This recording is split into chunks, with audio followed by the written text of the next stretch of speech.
오늘 우리에게 주신 하나님의 말씀은 누가복음 10장 38절에서 42절입니다. 오늘 우리에게 주신 하나님의 말씀은 누가복음 10장 38절에서 42절 말씀을 제가 한독 먼저 여러분이 다음 교독하도록 하겠습니다. 제가 먼저 읽겠습니다. 그들이 길 갈 때에 예수께서 한 마을에 들어가심에 마르다라 이름하는 한 여자가 자기 집으로 영접하더라. 그에게 마리아라 하는 동생이 있어 주의 발치에 앉아 그의 말씀을 듣더니 마르다는 준비하는 일이 많아 마음이 분주한지라. 예수께 나아가 이르되 주여 내 동생이 나 혼자 일하게 두는 것을 생각하지 아니하시나이까. 그를 명하사 나를 도와주라 하소서. 많은 일로 염려하고 근심하나. 다 같이 읽겠습니다. 몇 가지만 하든지 혹은 한 가지만이라도 족하니라. 마리아는 이 좋은 편을 택하였으니 빼앗기지 아니하니라 하시니라. 아멘. 오늘 누가복음 10장 38절에서 42절의 말씀을 가지고 균형의 영성으로 관계를 온전케 하라라는 제목으로 함께 말씀 나누도록 하겠습니다. 개인적으로 제가 관계의 온전함의 주제 앞에 어떤 말씀 함께 나누면 좋을까라고 생각하다가 이렇게 마리아와 마리아의 일화와 에피소드를 선정하고 또 묵상하는 과정 가운데 제가 받은 은혜들이 있는데 그 은혜들이 함께 나눌 때 동일한 은혜가 우리 모두에게 있기를 간절히 소망합니다. 오늘 본문의 시작은 이렇습니다.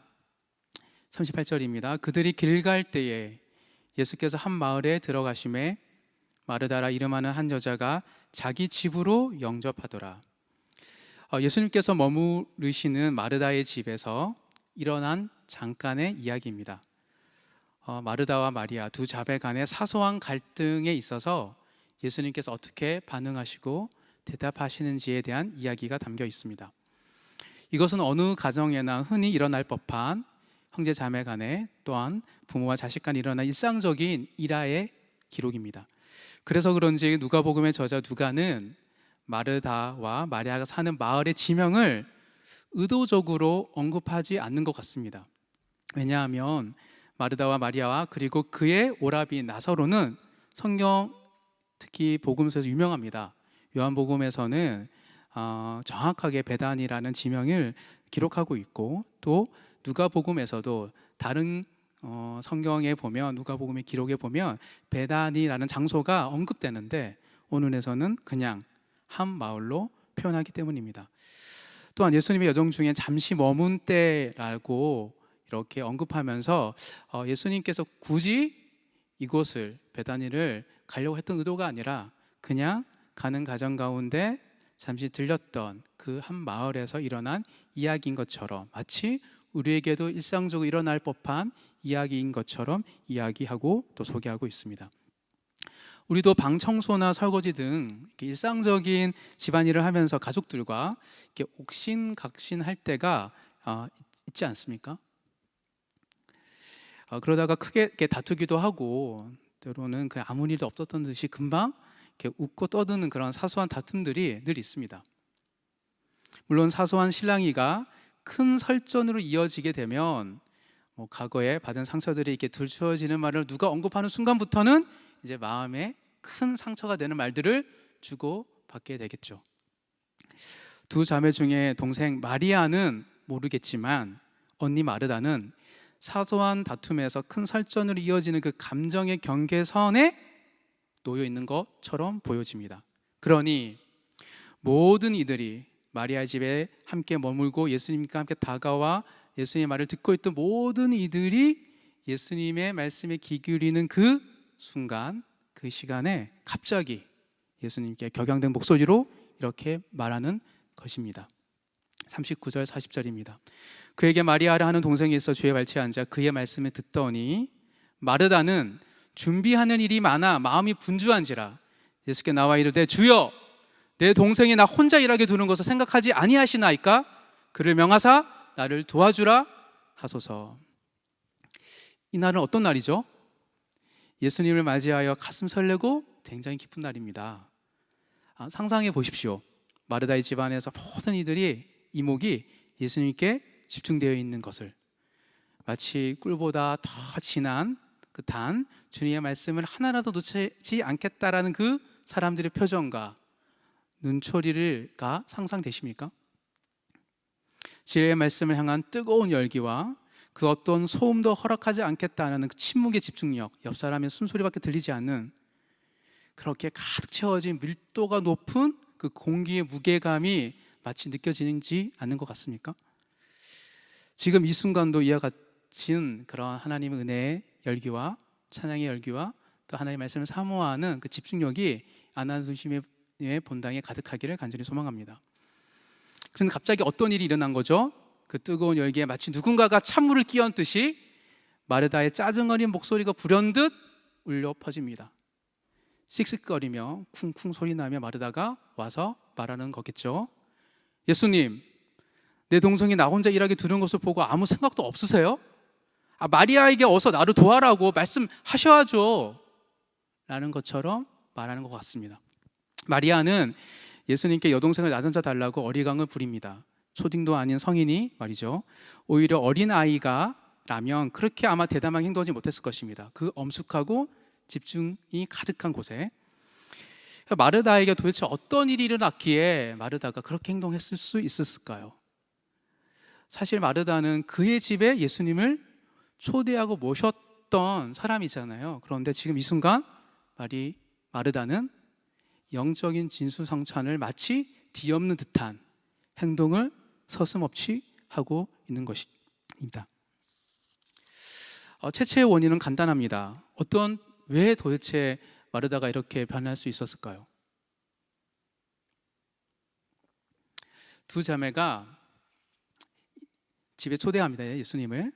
두 자매가 마르다와 마리아가 예수님을 자신의 집으로 영접했을 때 호스트로서 마르다와 마리아는 각각 다른 선택과 행동을 했던 것이 작은 원인입니다. 언니 마르다는 예수님을 대접하는 일에 집중하였습니다. 반면에 여동생 마리다는 예수님의 말씀을 듣는 일에 집중합니다. 말 그대로 각자 자신의 선택에 집중합니다. 상대방이 지금 뭘 하고 있는지, 언니가 뭘 하고 있는지, 동생은 무엇을 하고 있는지를 살필 겨를이 없이 각자 주님이 우리 집에 왔대, 예수님께서 너무 좋아, 뭘 대접할까라는 기대와 설레임으로 마르다는 분주하고, 마리아는 지금처럼 핸드폰이 있어요? 녹음기가 있습니까? TV가 있습니까? 없죠. 예수님의 육성을 다시 듣는 그것을 너무 고대해서 예수님의 발치 앞에 앉아 듣고 있기를 결단한 것이죠. 그에게는 또한 갈망하는 마음이 가득했던 것입니다. 이렇게 마르다는 섬기고 싶은 열정과 마리아는 예수님의 이야기를 듣고 싶은 갈망으로 각자가 다른 선택을 1분, 5분 쭉쭉쭉 지속됐던 것 같습니다. 이렇게 일정 시간이 흐르다가 참다 못한 언니 마르다가 폭발한 것이죠. 그럼 보통 어떻게 합니까, 여러분? 감정이 폭발하면 마치 나는 감정이 폭발한 적이 없는 것처럼 앉아 계시지 않는 거죠. 다 있죠. 폭발은 어떻게 합니까? 당사자에게 가서 얘기하죠. 마리아에게. 그런데 지금 마르다는 그렇게 하지 않습니다. 이것이 오늘 본문의 핵심입니다. 마르다는 굳이 마리아에게 하지 않고 예수님께 찾아가서 얘기합니다. 그것도 동생을 성토하듯이. 그렇고 모든 사람이 지금 예수님 말을 듣고 있잖아요. 근데 끼어들어서 예수님 할 때 모든 사람이 이목이 누구에게? 마르다에게 집중하겠죠. 공개적으로 지금 마리아를 디스하는 것입니다. 도대체 마르다는 왜 문제를 이렇게 그냥 사소하게 가서 얘기하면 될 거를 도와줘, 빨리 와 하면 되는 거를 키웠을까요? 마르다의 동기에 대해서 유추하자면 마르다는 아마 자신을 도와주지 않는 여동생이 너무 얄미워서 어쩌면 이렇게 눈 몇 번 사인을 줬어요. 이렇게. 근데 모른 척하고 계속 있는 그 모습을 보고 너무 얄미워서 직접 말하고 싶지 않았을 수도 있습니다. 그러니까 예수님께 얘기했겠죠. 아니면 동생이 자신을 도와주지 않는 그 상황을 예수님이 뻔히 보시면서 모른 척 하시는 예수님께 야속해서 동생이 아닌 예수님께 직접 말한 것일 수도 있습니다. 그것도 아니면 나 빼고 깊은 교제를 나누는 모습을 바라보면서 처음에는 아쉽다가 부럽다가 질투하는 마음이 점점 커지다 보니 내가 해야 할 일은 많은데 줄어들지 않고 이러지도 저러지도 못한 나머지 그냥 가장 만만한 동생을 걸고 넘어지면서 동생을 혼나는 듯 하지만 실상은 그 훈훈한 분위기를 나 빼고 서로 좋은 시간 보내는 것들을 깨고 싶어서 무의식적으로 한 것일 수도 있습니다. 어쩌면 이 모든 감정들이 마르다의 가슴 속에서 마치 소용돌이처럼 휘몰아쳐서 그렇게 외쳤던 것 같습니다. 어찌되었던 결과적으로 예수님을 영접한 마리아의 그 선한 마음은 온데간데 없이 사라지고 그녀의 가슴 속에는 짜증과 불평 같은 악한 감정으로 가득 찹니다. 예수님께 귀한 것을 대접하기는커녕 오히려 예수님께 못난 모습을 보이는 마르다를 향해 주님께서 이렇게 말씀하십니다. 41절 42절입니다. 주께서 대답하여 이르시되 마르다야 마르다야 네가 많은 일로 염려하고 근심하나 몇 가지만 하든지 혹은 한 가지만이라 족하니라. 마리아는 이 편한 좋은 편을 택하였으니 빼앗기지 아니하리라 하시니라. 마르다를 향한 예수님의 이 답변을 크게 세 가지로 요약할 수 있습니다. 첫 번째, 예수님은 먼저 마르다의 내면의 문제를 정확하게 진단하십니다. 마르다가 겨냥된 이유는, 소리친 이유는 마르다가 너무 많은 일을 생각하고 고려하다 보니까 염려하고 근심이 커졌다는 거예요. 마리아의 문제도 예수님의 문제도 아니라는 것이죠. 둘째, 예수님은 마르다를 위해서 해결 방안을 바로 제시해 주십니다. 감당할 수 있는 것만 해도 충분하다 마르다. 그러니 한 가지만이라도 해도 괜찮아 라고 위로해 주시는 거고 격려해 주시는 거죠. 이는 또한 마르다의 섬김이 잘못된 선택이 아님을 간접적으로 인정해 주시는 것입니다. 만약에 잘못됐다면 마르다 행동이 지금 뭐냐면 예수님 이 땅에 왜 오셨습니까? 복음을 선포하려고 오셨잖아요. 집에 오면 마리아처럼 예수의 말을 들으려고 해야지 왜 이렇게 분주하게 다녀? 그래서 마르다의 선택이 잘못된 것이라면 어떻게 말했을까요? 마르다, 소리치지 말고 동생도 여기 앉아서 내 말을 먼저 들어야지 라고 얘기하셨을 거예요. 근데 예수님은 그렇게 짚지 않습니다.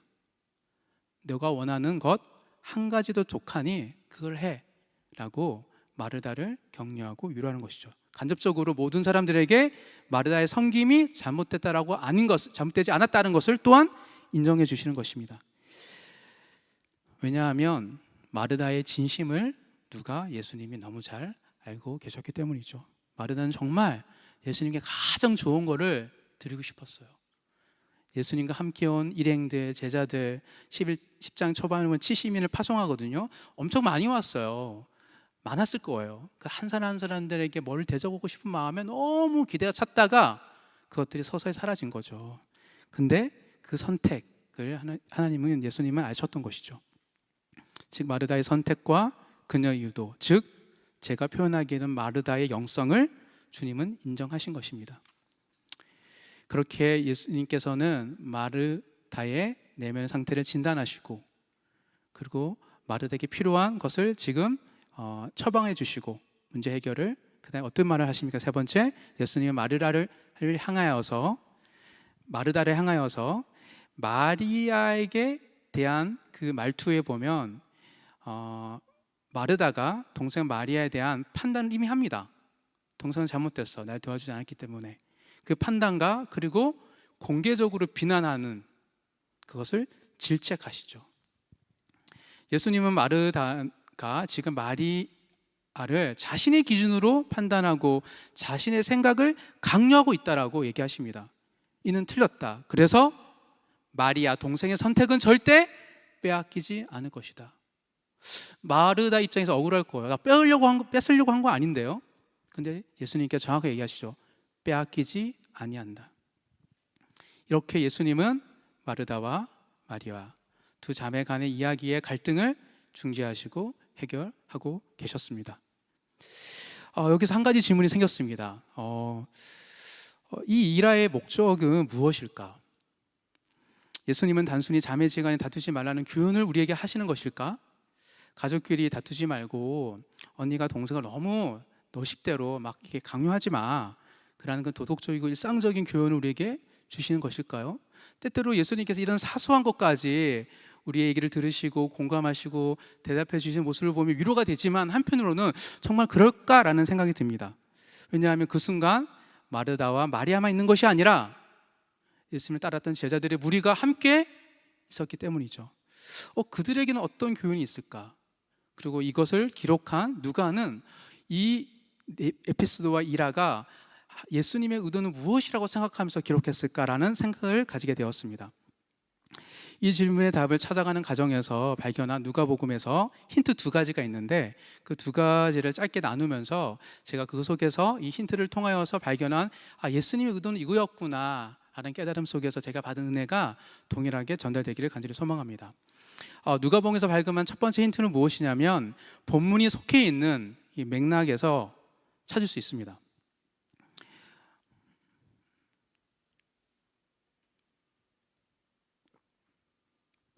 오늘 본문의 앞단락은 그 유명한 선한 사마리아 비유입니다. 지금 뭐냐면 누가복음 10장 38절에서 42절 바로 앞에 있는 이야기가 그 선한 사마리아의 비유입니다. 선한 사마리아의 비유의 핵심 중에 하나는 무엇이냐면, 내 이웃을 내 몸같이 사랑하라는 그 율법에서 이웃의 개념에 대한 생각입니다. 율법 교사는 어떻게 생각했냐면, 이웃은 뭐예요? 우리 GBS죠. 우리 이국이고 각국이죠. 아니 청년부죠. 아니 사랑의 교회죠라는 이런 이웃의 개념을 가지고 내가 어디까지 사랑해야 됩니까? 라는 해석을 할 때 선한 사마리아 비유를 통해 예수님께서 뭐라 그럽니까? 강도 맞은 자에게 누가 이웃인가? 도와준 자이죠. 너도 가서 이와 같이 하라. 그래서 선한 사마리아 비유의 핵심은 뭐냐면, 불특정 다수와의 관계 속에서 그리스도인으로서 어떻게 관계를 맺을지에 대한 예수님의 가르침입니다. 즉 내가 돕는 자, 내가 도와줄 수 있는 사람이 이웃이라는 거예요. 그러니 너는 이웃을 사랑하라. 불특정 모두 다수를 사랑하라는 세상과의 관계 속에서의 그리스도인의 정체성을 이야기하는 것이라면, 오늘 그 다음에 우리 본문이 나오고요. 마리아와 마르다 이라가 그 다음에 본문이 뭐냐면 그 유명한 주기도문입니다. 주기도문은 무엇입니까? 하나님과 우리 그리스도인 주님을 믿는 백성들 사이 속에서 어떤 관계를 맺어야 되는가, 기도를 통해야 대한 예수님의 가르침이죠. 즉 선한 사물의 비유와 주기도문 사이에 끼어 있습니다. 오늘 본문은. 그러하니 누가복음의 저자 누가는 이 마리아와 마르다의 비유를 세상과의 관계 그리고 하나님과의 관계 속에서 공동체 안에서의 관계로 바라보게 합니다. 즉 자매 형제지간의 이슈가 아니고요, 주님이 계신, 주님을 믿고 따르는 영가족으로서의 그 관계 속에서 어떻게 관계를 맺고 갈등을 해결해야 될지에 대한 원칙을, 원리를 알려주고 있는 것이라고 볼 수 있습니다. 또 제가 발견한 두 번째 힌트는 이 마리아와 마르다와 비슷한 이슈를 가지고 주님께 찾아온 한 형제가 있습니다. 12장, 누가복음 12장 13절 15절 말씀입니다. 무리 중에 한 사람이 이르되 선생님, 내 형을 명하여 유산을 나와 나누게 하소서 하니, 이르시되 이 사람아, 누가 나를 너희의 재판장이나 물건 나누는 자로 세웠느냐 하시고 그들에게 이르시되 삼가 모든 탐심에 물리치라, 사람의 생명이 그 소유에 넉넉한 데 있지 아니하리라 하시고. 무슨 말입니까? 예수님이 너무 좋다가 이제 원래 장자가 2배 가져가고 유산을 가져가는 건데 어떤지 모르겠어요. 하여튼 복잡하겠죠. 지금도 복잡하잖아요, 상속 문제가. 그런데 그걸 가지고 주님께 찾아온 거예요, 억울해서. 예수님께서 그걸 들으셨어요? 아니요, 거절하십니다. 이게 보면 이렇게 예수님께서 이렇게 자매들을 좋아하고 형제를 좀 미워했나? 자매들의 어떤 이슈는 이렇게 약간 풀어주시고 형제들의 이슈는 안 해주시는가? 그렇지 않죠. 주님은 편협하지 않습니다. 12장 했던 말이 10장에도 동일하게 적용됩니다. 즉 뭐냐면 주님은 우리의 재판장이나 물건을 나누는 자가 아니십니다. 예수님은 우리의 구원자이시며 세상에 온 인류를 구원하신 참 구속자이기 때문입니다. 그렇다면 마르다와 마리아 이슈와 이 형제간의 유산상속의 문제를 찾은 이슈를 어떻게 바라봐야 될까요? 차이가 있습니다. 어떤 차이가 있죠? 둘의 차이는 뭐냐면, 먼저 예수님과의 관련성이 있습니다. 즉 유산상속 문제는 예수님 관련이 없어요. 형이 받든 동생이 더 받든 예수님과 관련이 없습니다. 그런데 지금 마르다와 마리아의 이 갈등은 단순히 예수님 없이 밥하는데 동생이 안 도와줘, 빨래 안 해, 그럼 도와줘야죠. 도와주는 게 아니죠. 내 일이죠. 소의 역할이죠. 그게 아닙니다. 예수님과 함께 있을 때의 우선순위에 대한 이야기예요. 그런 부분 속에서 이 마르다와 마리아의 이 이야기는 예수님은 나의 구주, 나의 하나님을 영접한 형제 자매의 관계 속에서 그 갈등을 어떻게 해결해야 되는지에 대한 예수님의 가르침입니다. 주님의 머리로 두고 있는 믿음의 공동체에서는 주님과의 관계가 최우선 순위라는 것이죠. 그리고 그런 믿음의 공동체에서 서로의 생각을 다르더라도 그것의 관계 어려움을 어떻게 대처해야 되는지에 대해서 명확하게 설명해 주고 계십니다. 예수님은 마르다와 마리아 사이에서 어느 한쪽에 편을 들어주시나요? 안 들어주시나요? 사실은 안 들어주세요. 그렇다고 이 결정이 마리아의 편도 아니고요, 마르다의 편도 아니십니다.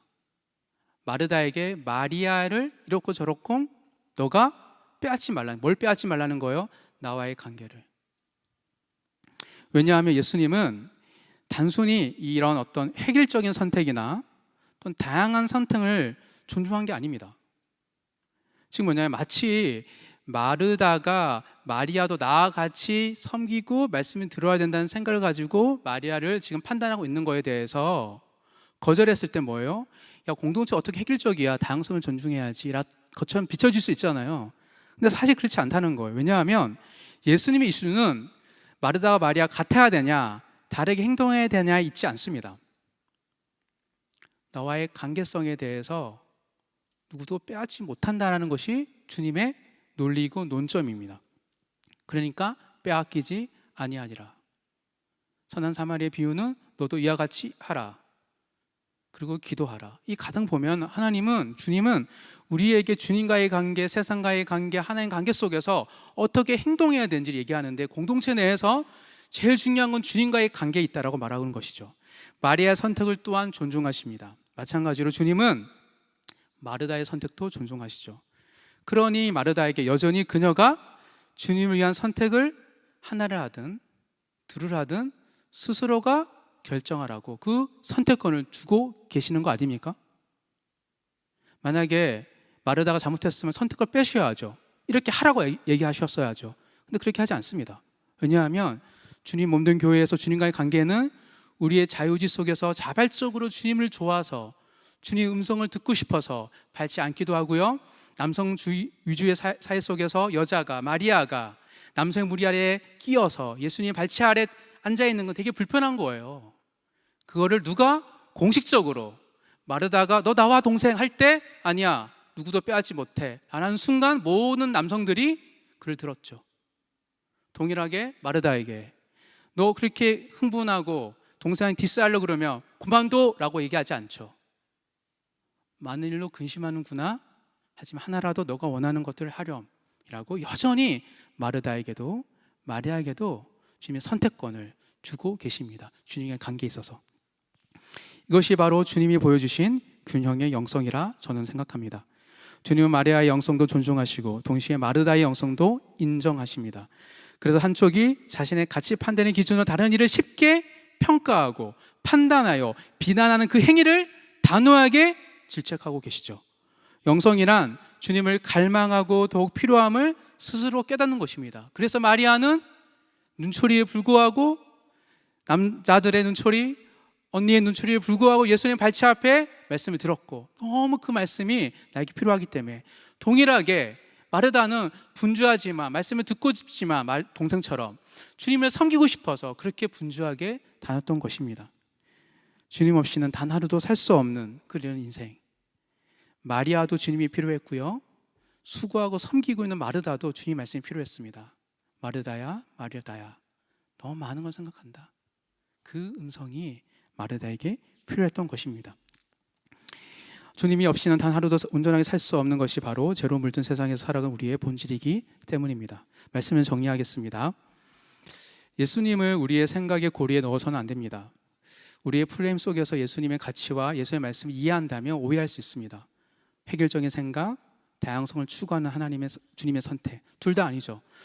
반대로 우리의 문제를, 우리의 갈등을 누구의 기준으로? 말씀의 기준으로, 주님의 시선으로 맞추어서 비추어서 살펴야 되는 것이 제자의 도리입니다. 그렇기에 우리는 획일성과 다양성이 양자택일에 갇혀서는 안 되고요, 마르다가 옳은지 아니면 마르다가 옳은지에 대한 마르다의 프레임을 절대 인정하면 안 됩니다. 그럼 마르다지 주님은 그걸 거절하십니다. 주님의 시선과 주님의 가치는 바로 누가 나와 함께 하기를 사모하고 갈망하고 나를 섬길 열정을 가지고 있는가요? 였습니다. 예수님은 마르다에게도 마리아에게도 상대방의 선택을 해극적으로 강요하지 않으십니다. 마찬가지로 예수님은 서로 다른 선택의 필요성을 어필하시지만 동시에 다양성의 가치를 또한 강조하신 것도 아닙니다. 중요한 건 자유로운 주님과의 관계입니다. 이것이 오늘 본문의 핵심입니다.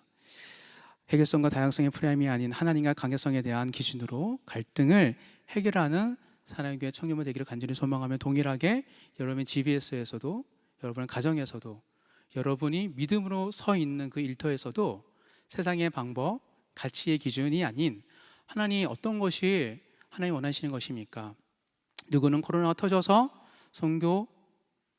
선교지에서 떠나기를 결정하고, 누구는 코로나가 터져서 여전히 선교지에 있기를 결정합니다. 누구는 코로나 터져서 교회 오기를 주저하고, 누구는 코로나 터져서 더 교회 오기를 선택합니다. 무엇이 맞습니까? 중요한 건 하나님 앞에서 각자가 하나님 뜻을 찾고 구하면서, 하나님 나는 어리석습니다. 어떤 선택이 옳은지 모릅니다. 하지만 하나님 한 치 앞도 알지 못한 인생길 속에서 저를 지켜주시고 함께 하셔서 이 다름이 틀림이 아니라 다름 가운데 그 긴장이 있죠. 다름은 긴장이 있습니다. 긴장 속에 이것이 단순히 다름의 긴장이 아닌, 틀림의 긴장이 아닌 거룩의 긴장. 그래서 주님이 필요하구나, 그래서 성령님이 필요하구나, 이거는 주님의 자리구나 라고 인정하며 나아가는 저희가 되기를 간절히 소망합니다. 이게 바로 균형의 영성입니다. 거룩한 긴장관계 속에서 우리가 하나 되게 하시는 성령 하나님의 교통하심, 내주하심, 역사하심을 너희는 가만히 있어 내가 하나님 되는 알 줄 알아라고 선포하시는 그 말씀을 바라보는 우리 모두 되기를 간절히 소망합니다.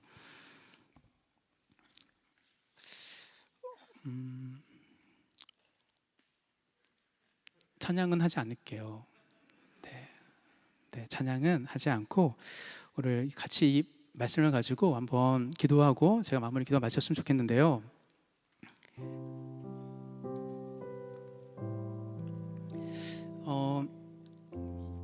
마르다와 마리아를 참 주님은 좋아하셨어요. 그 가정을. 오라비 나사로도 나병 환자 가운데서 치유하셨고, 시몬 나사로가 그 나사로냐 여러 가지 해석이 있을 수 있죠. 어쨌든 그리고 죽은 나사로를 살리시기도 하시고, 그리고 향유화포를 깨뜨렸던 그 순간도 대단히 이 집이었어요.